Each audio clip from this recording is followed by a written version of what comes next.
Hello বন্ধুরা, তোমাদের আমি আজকে নিয়ে চলে এসেছি আমাদের কলকাতার বহু প্রাচীনতম প্রায় 140 বছর পুরাতন এই মন্দির, যার নাম ঘোমটা কালী মায়ের মন্দির। এই মন্দিরটি কী করে আসবে প্রথমেই আগে তোমাদের আমি শেয়ার করছি। শ্যামবাজার 5 মাথার মোড়ে নামবে, সেখান থেকে টোটো বা অটো ধরে বলবে বলরাম ঘোষ স্ট্রিটে যাব। এখানে আসলেই কিন্তু পেয়ে যাবে এই ঘোমটা কালী মায়ের মন্দির।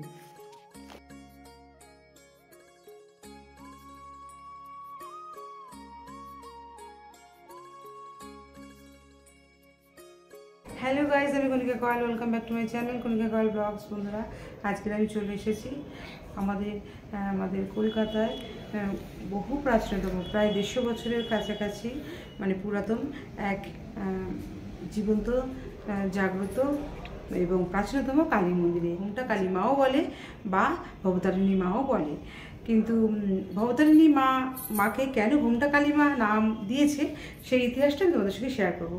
তো এখন তো আমি চলে এসেছি মায়ের মন্দিরে, তো তোমাদের আমি সন্ধ্যাবেলা চলে এসেছি, তো তোমাদের এখন এই মন্দিরটা ভালো করে ঘুরিয়ে দেখাই।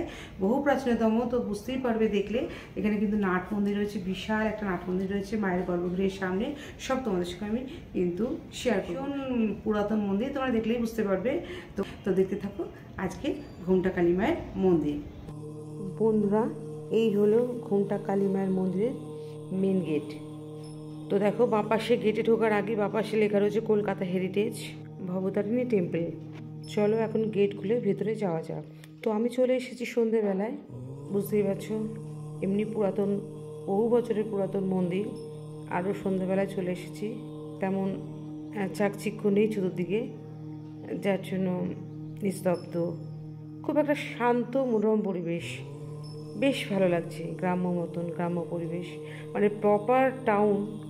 প্রপার টাউনের মধ্যে কিন্তু এই ঘোমটা কালী মার মন্দির অবস্থিত, কিন্তু লাগছে যেন খুব প্রাচীনতম এক প্রত্যন্ত গ্রামে চলে এসেছি এক কালী মায়ের মন্দিরে।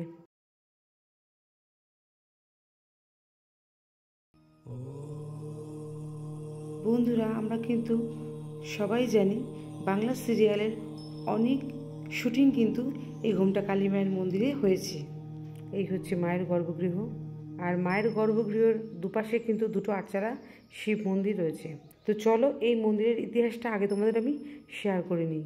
কথিত আছে, দেবী স্বপ্নে বলরাম ঘোষের উত্তরসূরি তুলসীরাম ঘোষকে দেখা দিয়েছিলেন। সেই স্বপ্নে দেখা মূর্তিটিকে মাথায় রেখেই কিন্তু ঘোমটা কালী মূর্তি তৈরি হয়েছে। এই ঘোমটা কালী মায়ের মন্দিরের দুপাশে রয়েছে দুটি আটচালা শিব মন্দির, যেখানে পূজিত হন কোষ্ঠী পাথরের হরেশ্বর বাবা এবং কোষ্ঠী পাথরের হরপ্রসন্ন বাবা। বাসন্তী পঞ্চমীর দিন এই মন্দিরটি প্রতিষ্ঠিত হয়েছিল। এই মাকে কিন্তু সেই জন্য বাসন্তী পঞ্চমীর দিন জন্ম উৎসব হিসেবে বিশাল বড় করে ধুমধাম করে এই ঘোমটা কালী মায়ের পুজো হয়ে থাকে। তাছাড়া দীপান্বিতা অমাবস্যাতেও কিন্তু ধুমধাম করে মহা সমারোহে মায়ের পুজো হয়ে থাকে। তো এই মাকে কিন্তু নিত্য পুজো দুবেলায় করা হয়ে থাকে। আর দেবীকে ভোগ দেওয়া হয় নুন ছাড়া লুচি, 5 রকমের ভাজা, বোঁদে এবং মিষ্টি। বৈষ্ণব মতে হয় মায়ের পুজো। বন্ধুরা, এই মন্দিরে কিন্তু দুর্গাপুজো হয়ে থাকে। শুধু দুর্গাপুজোর নবমীর দিন এই মন্দিরে দুর্গাপুজো হয়ে থাকে। 4-5 জন সেবায়েত মিলে এই মন্দিরে দুর্গাপুজো করে থাকেন। এই ঘোমটা কালী মায়ের মন্দিরের গর্ভগৃহে কিন্তু মা ছাড়াও রয়েছেন নারায়ণ শালগ্রাম শিলা, রাধাকৃষ্ণের মূর্তি। এছাড়াও রয়েছে মায়ের গর্ভগৃহের দুপাশে দুটো আটচালা বিশিষ্ট শিব মন্দির, যার মধ্যে বিরাজ করছেন হরেশ্বর ভোলে বাবা কোষ্ঠী পাথরের এবং কোষ্ঠী পাথরের হরপ্রসন্ন ভোলে বাবা। চলো এবার তোমাদের ঘোমটা কালী মাকে দর্শন করাই এবং ভোলে বাবাকে দর্শন করাই। এই হলো আমাদের ঘোমটা কালী মা, যেই মায়ের আরেক নাম ভবতারিণী মা।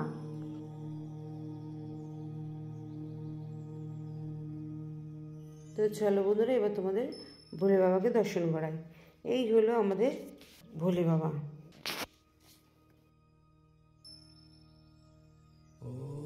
তো বন্ধুরা, এই মন্দিরের সেবায়িতের সঙ্গে কথা বলে জেনে নিই এই মন্দির কটায় খোলে কটায় বন্ধ হয় এবং অজানা কিছুটা ইতিহাস। বন্ধুরা, এই ঘুমটা কালী মায়ের মন্দিরের ঐতিহাসিক কিছু ইতিহাস ঘটনা আমরা এই ঠাকুরমশাই থেকে আমরা জেনে নিচ্ছি। তো ঠাকুরমশাই, আপনার নাম? আমার নাম অশোক ঠাকুর। আপনি কত বছর আছেন এখানে? আমার তো এই পাড়াতেই জন্মকর্ম। আচ্ছা, আপনি এই মন্দিরের একটু ইতিহাসটা যদি বলেন।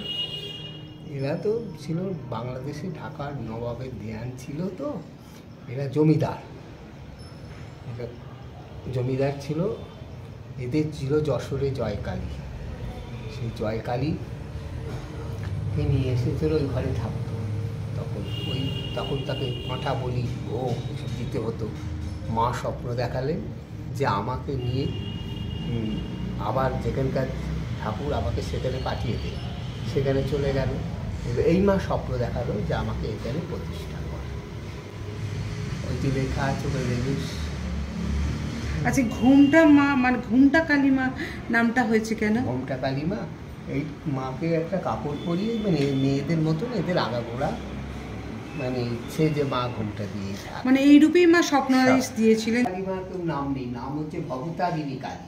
দক্ষিণেশ্বরের যে কালী, আচ্ছা, দক্ষিণেশ্বরের কালী, এই কালী গুহদের কালী, এই একই শিল্পী তৈরি করেছে। আচ্ছা, ভবতারিণী মা, কিন্তু মাকে শাড়ি পরিয়ে ঘোমটা দিয়ে রাখা হয় বলে এই মায়ের একটা সব পাবলিকরা নাম দিয়েছে আমাদের এখানে ভবতারিণী মা।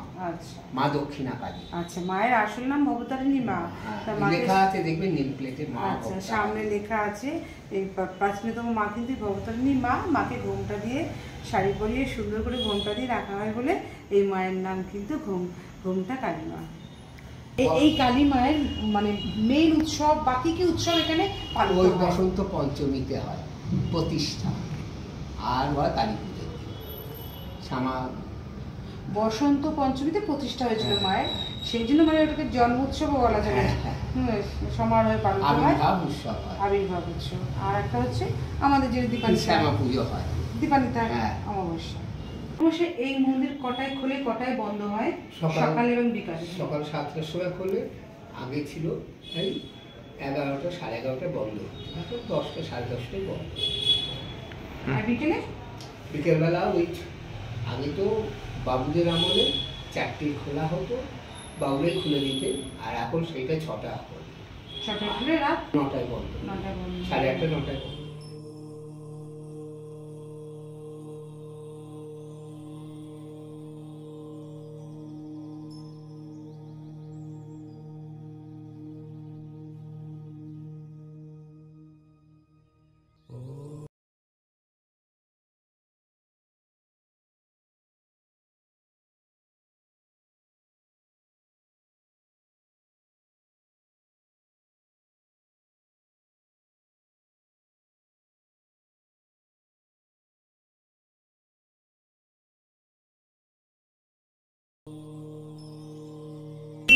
তোমাদের আমি আজকের এই ভিডিওটা শেয়ার করলাম।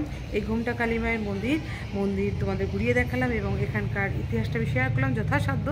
তো যদি ভালো লাগে তাহলে কিন্তু লাইক করে দিই, কমেন্টে জানিয়ে কেমন হচ্ছে, প্রচুর শেয়ার করে দাও বন্ধুরা। আর নতুন বন্ধুরা যারা এখন আমাকে সাবস্ক্রাইব করে তারা প্লিজ আমার চ্যানেলকে সাবস্ক্রাইব করে পাশের বেল আইকনটা অন করে রাখতে ভুলো না, কারণ আমার ভিডিওগুলো দেখার জন্য। তো এখন আমি বিদায় নিচ্ছি, অন্য কোনো ব্লগের সাথে। সবাই সুস্থ থাকো, ভালো থাকো, আমাদের টাটা।